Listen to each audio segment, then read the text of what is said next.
Yashodanandana Prajanarangana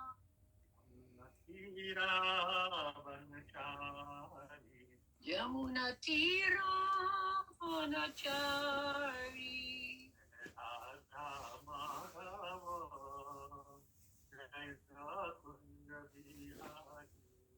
Jaya Radha Madhava Jaya Kunja Bihari Jaya Radha Madhava Jaya Kunja Bihari Jaya Radha Madhava Jaya Kunja Bihari Jnana Pravishto Shubhat Paramas Shri Shri Bhaktivedanta Swami Shri Prabhupada ki jai. Bhaktivinoda Acharya Vipikti Acharya Shri Prabhupada ki jai. Samaveta Bhaktivinoda ki jai. Prem se kaho Shri Krishna Chaitanya Prabhu Nityananda Shri Advaita Gadadhar Shivasadi Gaur Bhaktivinoda ki jai. Shri Gaurikai ki jai. Shri Radha Madan Mohan ki jai. Shri Radha Madan Gopal ki jai. Jagannath Shri Baldev Shrimati Subhadra Maharani ki jai. भक्ति विघ्न विनाशकारी नरसिंहदेव की जय, लाल महाराज की जय, ऋषि महारानी की जय, और all glories to the assembled devotees. Hare Krishna. All glories to the assembled devotees. Hare Krishna. All glories to the assembled devotees. Hare Krishna. All glories, all glories, all glories to Shri Guru and Shri Radha. Shri Krishna. Srimate Bhakti Vedanta Swami Namini. Namaste Saraswate Deve Gaurvani Pacharine. निर्विशेष शून्यवादी पाश्चात्य देशतारणे श्रील प्रभुपाद की जय। ओम अज्ञानतिमिरान्धस्य जनशलाख्या चक्षुरुन्मीलितं येन तस्मै श्रीगुरुवे नमः। श्रीचैतन्य मनोभीष्टं स्थापितं येन भूतले स्वयं रूपः कदा मह्यं ददाति स्वपदान्तिकं। वन्देऽहं श्रीगुरु श्रीयुतपदकमलं श्रीगुरून् वैष्णवांश्च श्रीरूपं साग्रजातं सहगण रघुनाथान्वितं तं श्री साद्वैतं सावधूतं परिजन सहितं कृष्ण चैतन्य देवं श्री राधा कृष्ण पादान सहगण ललिता श्री विशाखान्वितांश्च। हे कृष्ण करुणा सिंधु दीनबंधु जगतपते गोपेश गोपिका कांत राधा कांत नमस्ते। तप्त कांचन गौरांगी राधे वृंदावनेश्वरी वृषभानुसुते देवी प्रणमामि हरिप्रिये। वाञ्छाकल्पतरुभ्यश्च कृपा सिन्धुभ्य एव च पतितानां पावनेभ्यो वैष्णवेभ्यो नमो नमः। जय श्री कृष्ण चैतन्य प्रभु नित्यानंद श्री अद्वैत गदाधर श्रीवासादि गौर भक्तवृंद। हरे कृष्णा कृष्णा कृष्णा हरे हरे हरे राम राम राम हरे हरे। ओम नमो भगवते वासुदेवाय। ओम नमो भगवते वासुदेवाय। ओम नमो भगवते वासुदेवाय। ओम नमो भगवते वासुदेवाय। ओम नमो भगवते वासुदेवाय। ओम नमो भगवते वासुदेवाय। Hare Krishna. So we are reading from Srimad Bhagavatam, first canto, chapter 7, text 23. Please repeat after me. Tam adyah purusha sakshat. Tam adyah purusha sakshat. Ishvarah prakrite parah. Ishvarah prakrite parah. Mayam vidasya chakya. Mayam vidasya chakya. Kaivalye sthita atmani. Kaivalye sthita atmani. Tam adyah purusha sakshat. Ishvarah prakrite parah. Maya Vyudasya Chikshakya Kaivalya Sthita Atmani. Okay. Tam Adya. You are the original Purusha. You are the original Purusha. Enjoying personality. The enjoying personality. Sakshat. Directly. Ishvara. The controller. Prakrite. Of material nature. Paraha. Transcendental. Mayam. the material energy. The material energy. Vyudasya, Vyudasya. one who has thrown aside. One who has thrown aside. Chit Shaktya, Chichaktya. by dint of internal potency. By dint of internal potency. Kaivalye, Kaivalye. pure eternal knowledge and bliss. In pure eternal knowledge and bliss. Stitaha, Stitaha. placed. Placed. Atmani, Atmani. own self. Own self. Translation. You are the original personality of Godhead, who expands himself all over the creations and is transcendental to material energy. You have cast away the effects of the material energy by dint of your spiritual potency. You are always situated in eternal bliss and transcendental knowledge. Purport by Srila Prabhupada. Jai Srila Prabhupada. The Lord states in the Bhagavad Gita that one who surrenders unto the lotus feet of the Lord can get release from the clutches of nescience. Krishna is just like the sun, and Maya or material existence is just like darkness. Wherever there is the light of the sun, darkness or ignorance at once vanishes. The best means to get out of the world of ignorance is suggested here. The Lord is addressed herein as the original personality of Godhead. From him, all other personalities of Godhead expand. The all-pervasive Lord Vishnu is Lord Krishna's plenary portion or expansion. The Lord expands himself in innumerable forms of Godhead and living beings along with his different energies. Shri Krishna is the original primeval Lord from whom everything emanates.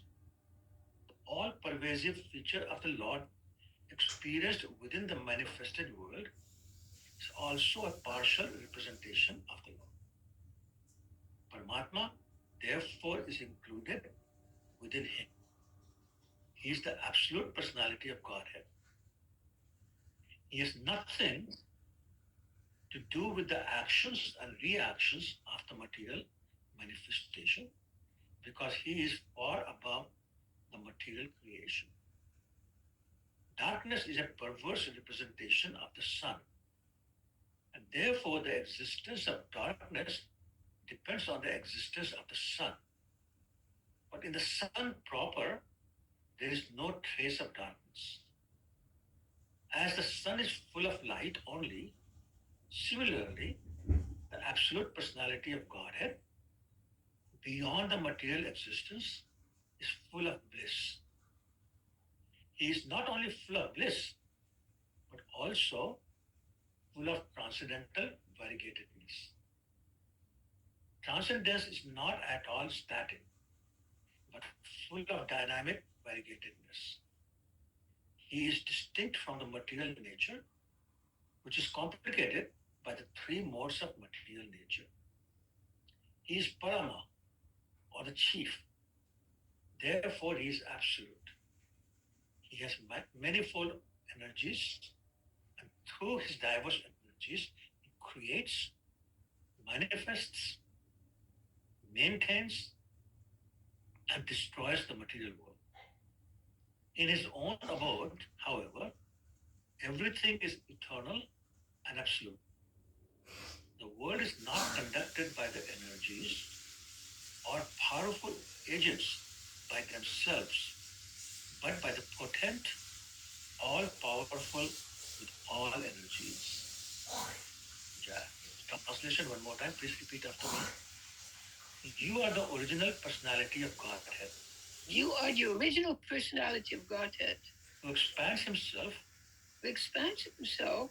All over the creations. All over the creations. And is transcendental to material energy. And is transcendental to material energy. You have cast away. You have cast away. The effects of the material energy. The effects of the material energy. By dint of your spiritual potency. By dint of your spiritual potency. You are always situated. You are always situated. In eternal bliss. in eternal bliss and transcendental knowledge. and transcendental knowledge. Yeah. Yeah. So somebody would like to repeat the text before we start?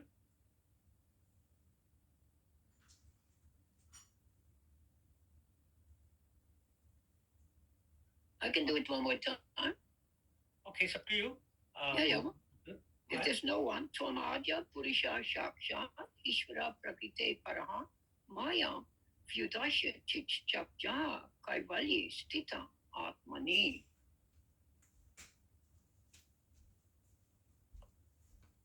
Anyone else? I can do it, Prabhu. Go ahead, Usha, please go ahead. त्वमाद्या पुरुषा साक्षात् ईश्वरा प्रकृते परः मायामासुदस्य चिच्चक्तय कैवल्यास्तात्मनि.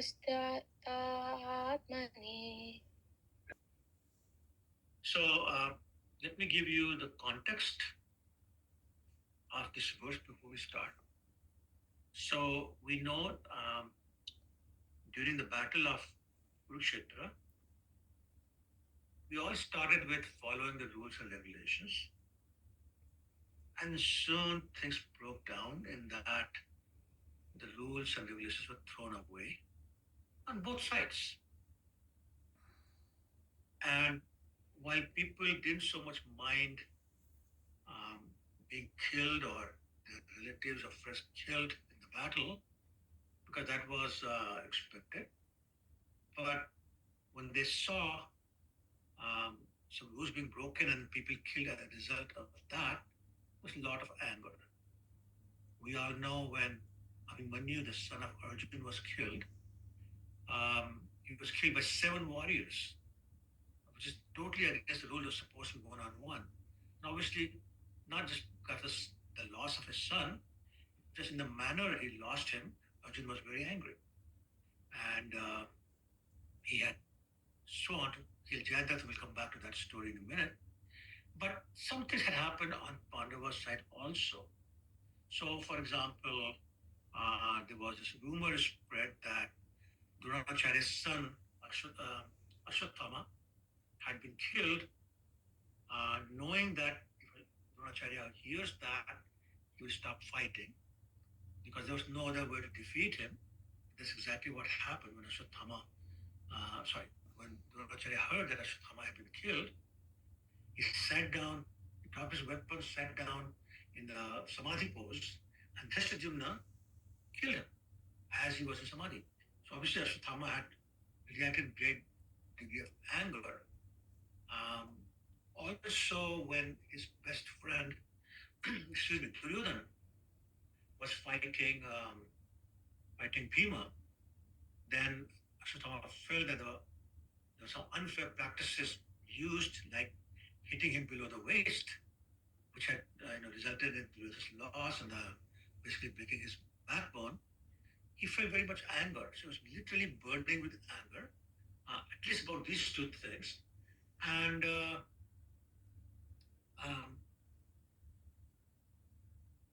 he was so angry that actually he lost all intelligence. And one time there was, I'm sorry, at the end of the war, basically, after 18 days, as Duryodhana was lying down in the forest, in the forest, waiting to die, basically, he appointed Ashwatthama as the general, the Senapati of the army. And having lost his intelligence completely because of his anger that he felt in his heart, he went at night and killed the 5 sons of Draupadi as they were sleeping, and the brother of Draupadi, Krishnadyumna, who had killed Dronacharya, his father, as they were sleeping. Clearly, this was a very abominable act. Let me tell you how abominable it was that in his pride of having killed these 5 children, he cut their heads off and grabbed them by their hair and went to Duryodhana as he laid on the ground in the forest and showed him the 5 heads expecting to be praised. But even Duryodhana was totally disgusted at seeing this ghastly act by his friend, whom he had just appointed the general of his army. He turned his face. So even Duryodhana, the most evil of the Kauravas, did not appreciate this particular act um, by Ashwatthama. So Ashwatthama, realized what he had done, but also, as we would expect, when a person having lost his intelligence on an impulse and done something impulsively suddenly realizes the consequences of his act, Ashwatthama also realized that now Arjuna is going to come after him. So he ran away on his chariot. But soon he found himself being chased by Arjuna on his chariot. It's coming much faster than his chariot. So out of fear for his life, Ashwatthama again did something without considering the consequences of his action. And he released the Brahmastra, the nuclear weapon, even though he did not know the mantras for retracting that weapon. So once released, that's it. He has no control over it. And that's what he does. He did. And we saw in verse number 7 that Arjun then saw this great flash of light coming very fast at him. But now we see the contrast. It's an amazing contrast shown in the Srimad Bhagavatam in this chapter. In the contrast in the thought process and the consciousness of a devotee and a non-devotee. Of course, as we know, Srimad Bhagavatam is full of instructions of both kinds in terms of what to do and what not to do. So the examples of people performing activities that we clearly know and instructed not to do. And there are so many examples of activities performed by devotees, obviously, as to things that we must do. For example, we have the example of King Vena, the son of King Anga, who is an example of what not to do, and King Vena's son, King Prithu, as an example of what to do. So, both examples are there, many examples. I'm giving you two. Another one I can think of is Hiranyakashipu and his son Prahlad, what not to do and what to do. We also learn in the Srimad Bhagavatam how Krishna deals with the devotees and the non-devotees. So here we will analyze the behavior and the consciousness, which also is the thought process of Ashwatthama and Arjuna, a non-devotee and devotee. And of course, we'll also talk about, as I said, how the Lord deals with these people. We also discuss the mindset of Lord Krishna in dealing with these different personalities. So what happens is that Lord Krishna is saying, not Lord Krishna, sorry, the Bhagavatam is saying that try to see the feelings of Arjun starting verse number 8, the previous verse, where he's calling Krishna Mahabaho, Bhaktanam Abhayankara, Tvameko Dahimana Nam,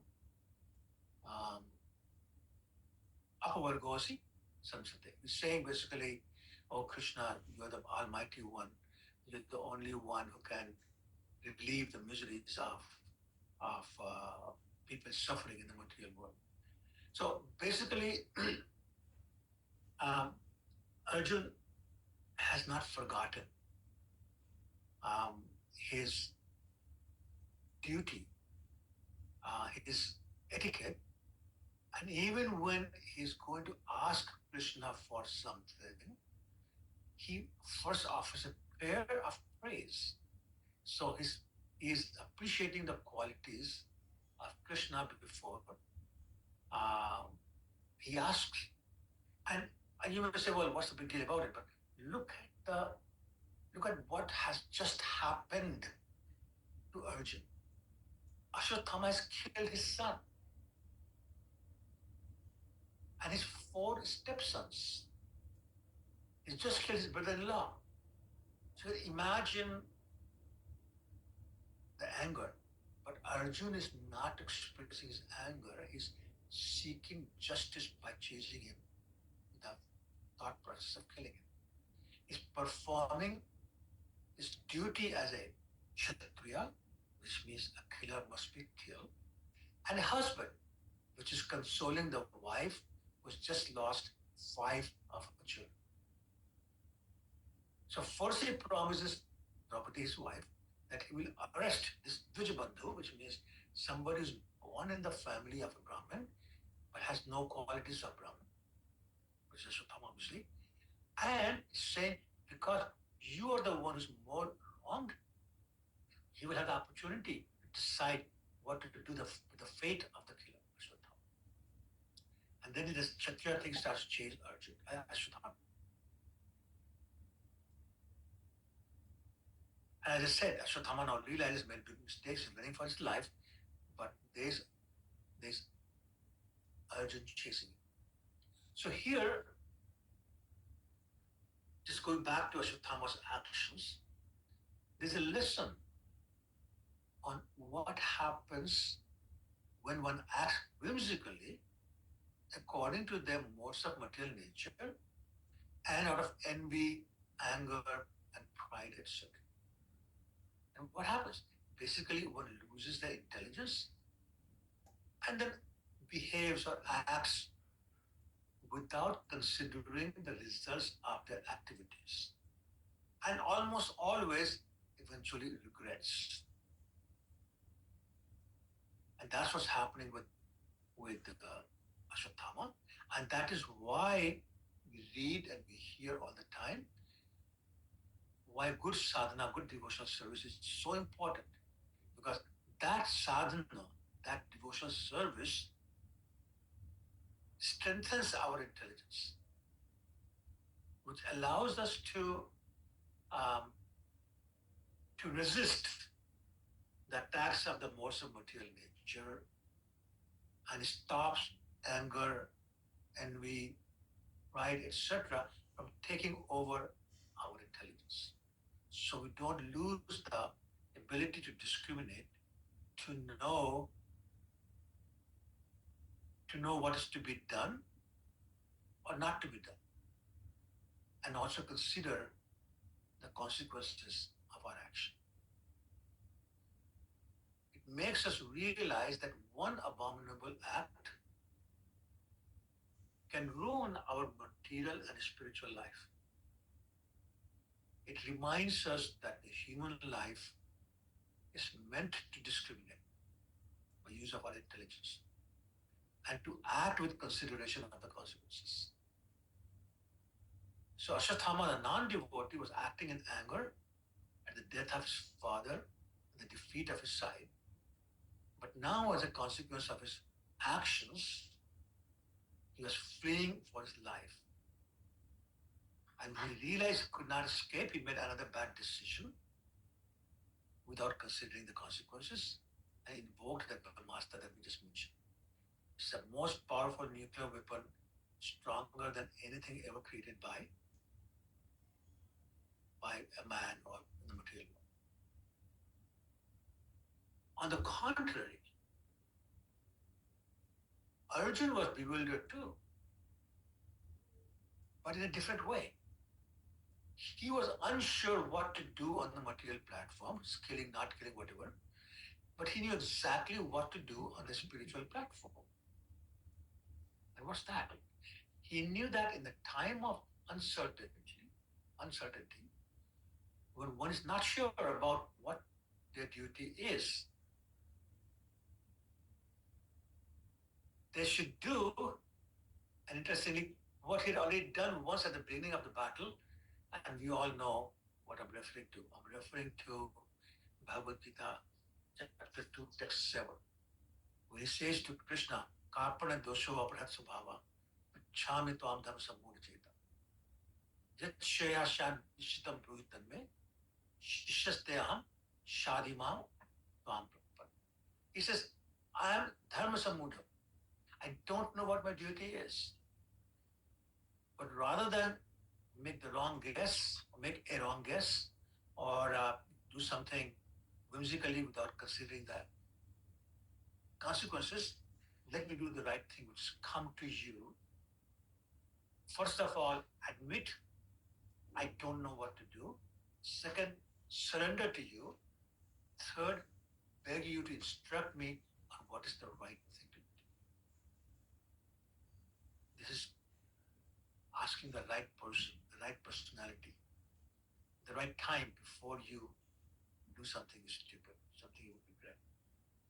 And because we read these things, they're also known as Shastra Chakshu. We see the world, we see the things through the eyes of the Shastras. So Arjun here is not sure exactly what to do, and he turns to Krishna.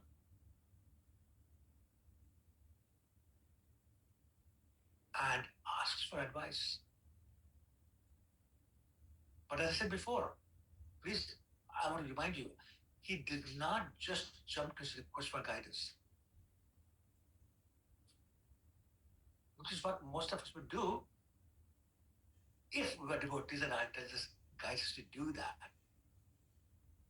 But he offered his prayers and praised Krishna regarding recognizing his abilities and qualities.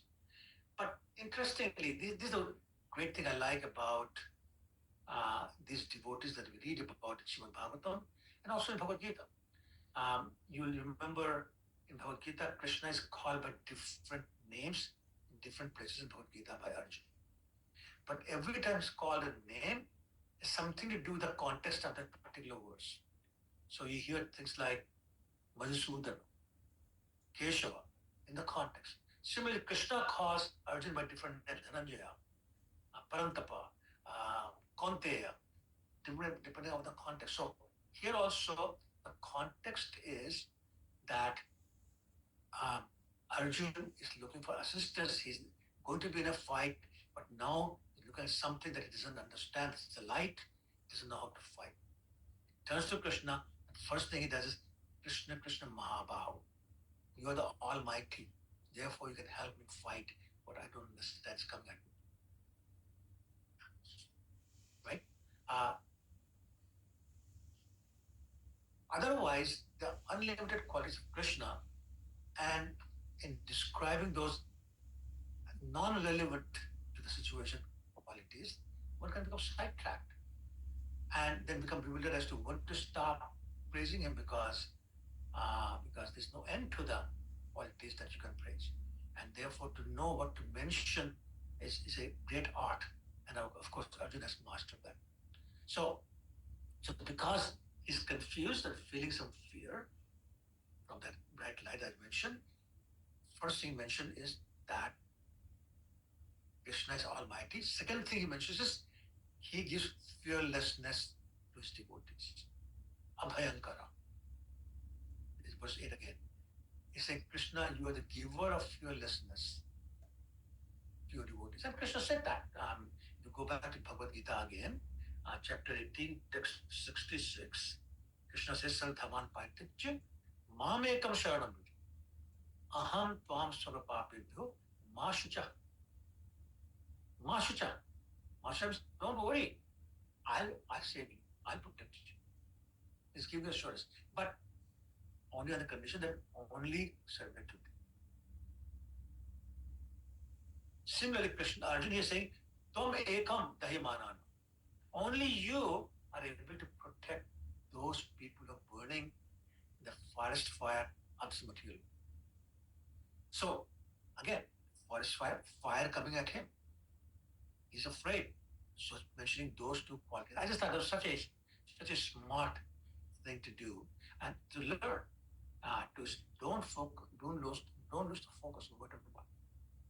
I remember hearing about Srila Prabhupada one time Somebody asked him, one of his disciples, asked him, Srila Prabhupada, what do you feel when you chant? Prabhupada said, fearlessness. My fears go away when I'm chanting because I know Krishna is sitting with me. He's going to protect me. I was also thinking about the famous bhajan by Govindas, Bhaja Ure Man Shinandanandan Abhaya Charnar. Abhaya Charnar. Your lotus feet are able to give fearlessness to your devotees. So Arjun is glorifying the Lord for his quality of giving the fearlessness and having the strength to protect his devotee from any situation. And then in today's verse, what's happening? Arjun is continuing his praise or glorification of the Lord, but now is glorifying Krishna for his quality of transcendental knowledge and blissfulness. And in doing that, he is acknowledging that most of us, most people in the material world, are in the clutches of ignorance. Of course, that's a quality that Ashwatthama has just demonstrated in abundance, as the expression goes in spades. But now a question can be asked. How can there be so much ignorance in the material world if it does not exist in Krishna? So remember, Arjuna has just praised Krishna for his transcendental knowledge, which means Krishna is full of knowledge and there's no ignorance in Krishna. But the obvious question comes to mind that we hear and read all the time that anything that exists in the material world must also exist in the spiritual world, because otherwise it cannot exist. So whatever exists in the material world is a reflection of what exists in the spiritual world. But if Krishna is full of transcendental knowledge, if he is Chetanas Chetananam, most conscious of all living entities, if he is, what did you say, Bhagavad Gita 726? I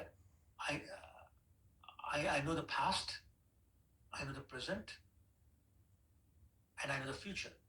I know all living entities, but nobody knows me. So if he knows everything, then how can there be ignorance in him?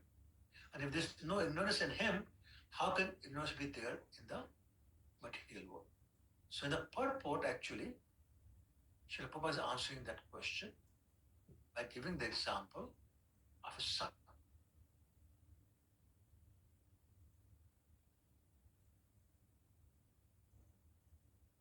So,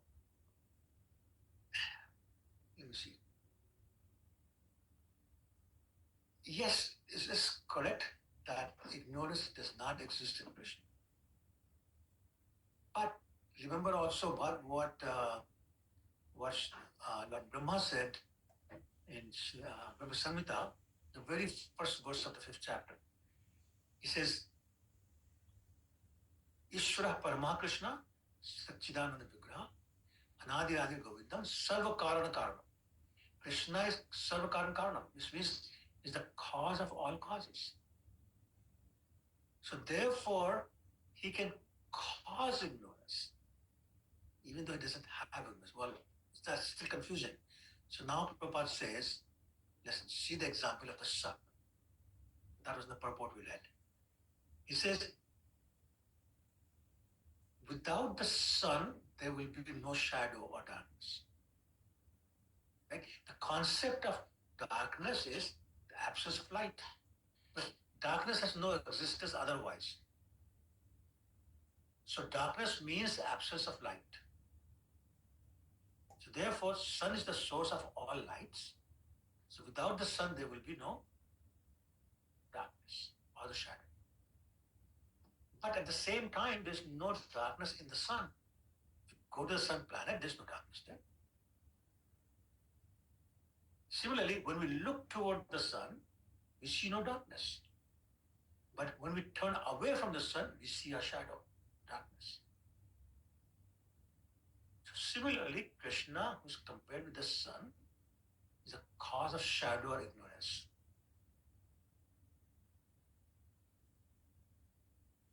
Where all these apparent negative qualities like envy, lust, anger, etc., the anarthas, exist as a perverted reflection within the shadow of the divine spiritual energy of Krishna. We also know that, if you look at the entire spiritual material world, 3/4 of that is spiritual world. 1/4 is covered by Mahatattva. And that's why it's the dark region. And that's why all the reflections are perverted. In chapter 15, Krishna talks about the upside down banyan tree, which is again the reflection of the upside tree, upside right, right side up, I should say, right side up tree. So when we look towards the sun, there's no darkness. We turn away from the sun, we see shadow. Similarly, when we look towards Krishna, there's no anarthas, there's no darkness, like envy, lust, anger, etc. When we turn away, we see the shadow, we see these things, the anarthas. So, in other words, Krishna is the cause of ignorance and anarthas, but they do not exist within him. And obviously, he's not affected by the external potency we call Maya. He's beyond the modes of material nature, which is said many times in Bhagavad Gita. So, when we remember Krishna, his divine form, and we chant his holy name, then we are connecting our consciousness with Krishna, who's eternal and uncontaminated. And then our consciousness also becomes purified. And again, we have a very, very famous verse from Padma Puran, which says, excuse me, Nam Chintamani Shri Krishna Chaitanya Ras Vigraha Puno Shuddhyo Nityo Mukto Abhinnatva Nam Namna.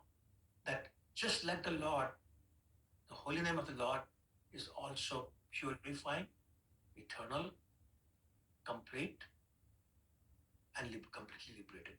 And because non-different from the Lord, it has the same qualities of purifying, liberating, etc. So, by connecting with Krishna through chanting of his name, our consciousness becomes purified. And then we know how to use the intelligence in the correct way and act according to Krishna conscious intelligence. Lord Chaitanya said the same thing in the first verse of Shikshastakam. Cheto Darpan Mahadnambha Mahadava Nirvapa. So same thing. As we chant the holy name of the Lord, the conscious is purified because of this quality of Krishna and His holy name. I can support my point a little bit more by I'm thinking of a verse that I can't really remember, but it's the fourth canto. Is spoken by the Pachetas. And they're saying as long as Krishna's devotees are properly located in glorifying him, there's no quarrel or dispute among them. But as soon as the topic is changed to something material, the ignorance sets in and the fights and the arguments among the devotees. In other words, any moment we change our vision of Krishna, we're looking at the shadow and identifying with the shadow. When we turn to Krishna, we're under the protection of his spiritual energy or eternal potency called Yoga Maya. And therefore we possess good knowledge, immortality, bliss, etc., etc. But as soon as we turn away from Krishna, we're immediately in darkness and ignorance, and all the associated qualities of darkness and ignorance, the anarthas, for example, they take over. It says in the scriptures, Krishna bahirmukh hoya, bhog vancha kare, nikatasthe maya tare, jhapatiya dhare. As soon as we turn away from Krishna, we start thinking about enjoying as opposed to being the enjoyed for the pleasure of Krishna. Maya, the external potency of Krishna, which is standing nearby, pounces upon us just like a cat pounces upon a rat or a mouse and takes us under complete control of us. And then all the nonsense qualities develop. And when that happens, we lose our bliss and we become from Sat to Asat. Therefore, we must stop looking towards the shadow, which means away from Krishna, and refuse to enter darkness, which is away from the light, because the darkness will only give us anarthas, which will only make us misbehave in a way that we later regret. So let us not seek pleasure in the shadows. Let's understand, there is no real light in the darkness, and which means no real happiness. So we lose what we desire most.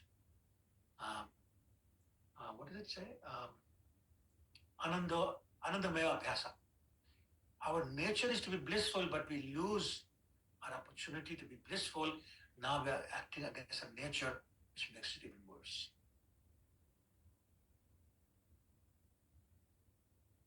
There is no real happiness in ignorance. As long as we're in ignorance, we're stuck to the material world, and the material world is a place of misery.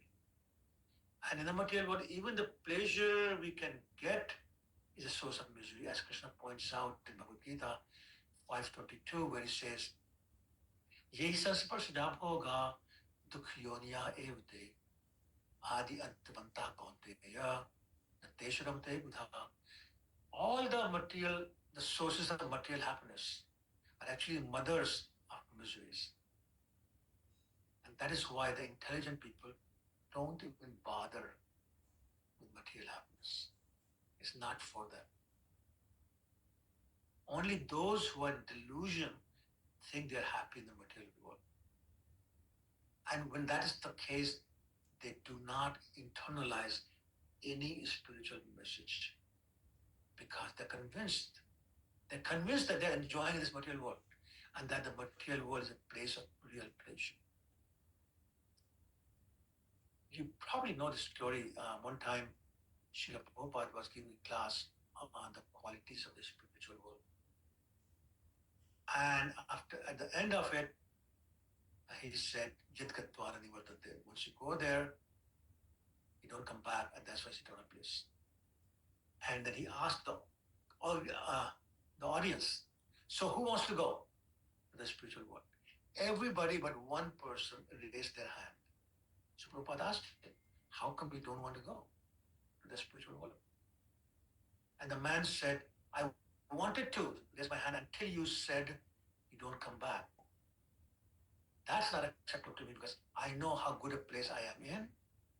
I want to be here always, or come back and enjoy just as I'm enjoying this time. So totally missed the point. Why? Because they're in delusion. They're in illusion. They're totally influenced by Maya. They're in the shadow. They're destined to be stuck here eternally. Nityabadha. And they don't realize that all the pleasure they're having right now, if it's not taken away otherwise, it will be taken away forcibly once they die. So all the pleasurable things will be left behind, whether you want it or not.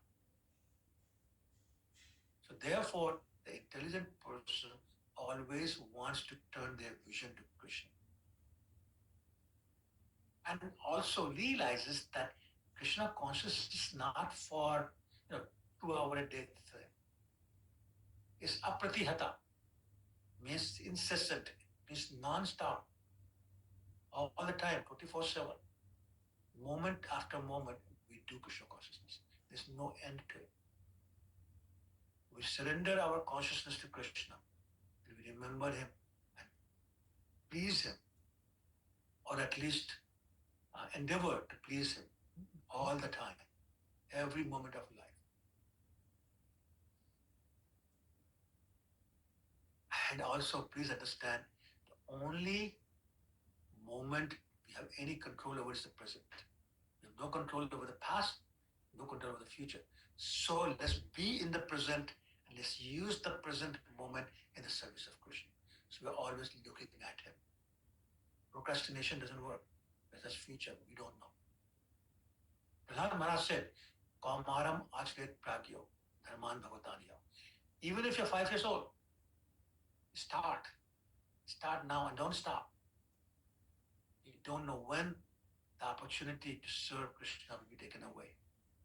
So don't lose this opportunity as a now that you've taken birth as a human being. Durlabha manavajan. And as we are trying our best to continue to serve Krishna and please Krishna, keep our consciousness towards Krishna, keep facing towards Krishna. Please be very, very aware that the forces of darkness are eternally, constantly trying for us to develop that faith in the darkness, to turn our face towards the darkness. Sometimes they come in the guise of our friends, our family, or the so-called well-wishers and the protectors of the guides, etc., by creating a kind of a propaganda to convince us to put our faith in ignorance and darkness. So, the famous songs about eat, drink, and be merry. Satanal raho with the mauj karoge, which means if you stay with me, you'll have a great time in life, but material happens. Except they don't talk about the hangover morning after. That propaganda is very powerful because, again, Maya is also energy of Krishna. But we need to know better. We need to be able to distinguish between Maya and Yog Maya. We need to be determined to be under the control of Yog Maya and not under the control of Maya. That takes effort, that takes association, that takes intelligence, that takes a lot of prayers, a lot of requests. And that is why, but because that's so difficult, it's very important that we stay in the association of devotees. I know in one class, as well as Radha Swami said, if you want to become a smoker, very easy. Start hanging around with smokers. If you want to become a drug addict, very easy. Start hanging around in the company of drug addicts. But if you want to become a devotee, get devotee association. Lord Chaitanya said the same thing. Asat sangati yaga ei Vaishnavacharya. Give up the association of the materialistic people, get in the association of the devotees. Because they will show us where Krishna is. And as Chaitanya says, Krishna Surisam, Maya Andakar. Jaha Krishna taha nahi, Maya Radhika. So go towards the sun. Don't look away from the sun because all you see is the shadow. It's not good. But to do that, we help. We need help. Talking about the devotee association, the other thing we need is association of Srimad Bhagavatam, or Bhagavad, I should say. Nasta Prayasha Bhadresha Nityam Bhagavad Sevya. And the purport of Prabhupada of that verse express Bhagavad is the book Bhagavatam. So we need to read and hear Srimad Bhagavatam every day, and the personal Bhagavatam. They both give us the transcendental light, which shows the direction, especially in any age, but we need that direction very much in this age of Kali, and shows in which way to go. Therefore, we must keep our consciousness connected to Srimad Bhagavatam, the book, and Bhagavatam, the devotees. They are the light we need to travel in this age of Kali. They are the light we need to keep the ignorance away. And therefore, we must carefully learn how to associate with the devotees, which is the 6 level relationship that Nectar Instruction talks about. Dadati pratigrihanati guhyam bhakti prachati. Munjate bhojate chav shadvidapiti lakshmi. So giving him gift, accepting gift. And that's not just material gifts, not just books like scriptures, but also the knowledge, the advice, the encouragement. So all that is necessary to increase our devotional service. And we need to do that throughout our life, from the beginning to the end of our life.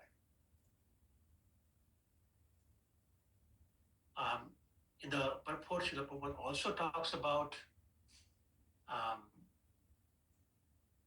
Krishna, the Supreme Personality of Godhead, being the source of all incarnations.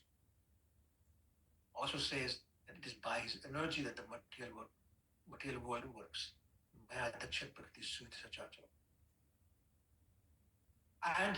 it is clear that we, the living entity, are eternally subordinate to Krishna. Jiva Swarupa, Krishna Nityadas. That's Lord Chaitanya says that. But interestingly, even though we are the subordinate, we are the servants, Krishna's nature is that it's always longing to be subordinate to the love of his devotees. And that is why he appears in the material world, to induce those devotees to give him that unmotivated loving service, and in return, he loves them the same. The devotees know nothing but give pleasure to Krishna. Krishna knows nothing but give pleasure to serve the devotees. Devotees know nothing but to serve Krishna. Krishna knows nothing but to serve the devotees. So, and he really relishes taking the position of a servant to his devotees. Like here, he is the chariot driver, a servant of Arjuna. Arjuna says, Senyor Bhyor Madhya Sthapen me Ratha Achyuta. Take my chariot in the middle of the two armies. Like Krishna does that.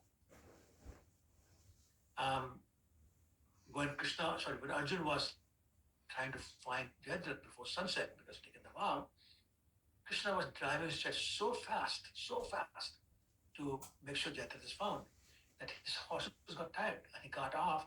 He gave them water, he brushed them and tried to refresh them, just like a servant does. He do this service for his devotee. And he does this menial service willingly out of his love for the devotees. But, again, the purport saying, even though he's acting as a menial servant, he remains Supreme Personality of Godhead, the Supreme Controller, the source of all incarnation, source of everything that emanates in the material world and the spiritual world. So the point is, Krishna is doing this all for us. And the expectation that we should have is that we are supposed to do this all for him. About Krishna, nobody else. Even when we want something from him, we should never forget his position as a Supreme Personality of Godhead and not start using him as the order carrier. I want this, Krishna provide. I want that, Krishna you provide. Krishna do this, Krishna do that. No, that is not the right attitude. Not that we should never ask for anything, but there's a proper way that Arjuna is showing us. That before you ask, you must offer your prayers, offer your praise, offer yourself, and clearly indicate that you're the beggar, not the demand. Thank you so much. Hare Krishna. Perfect.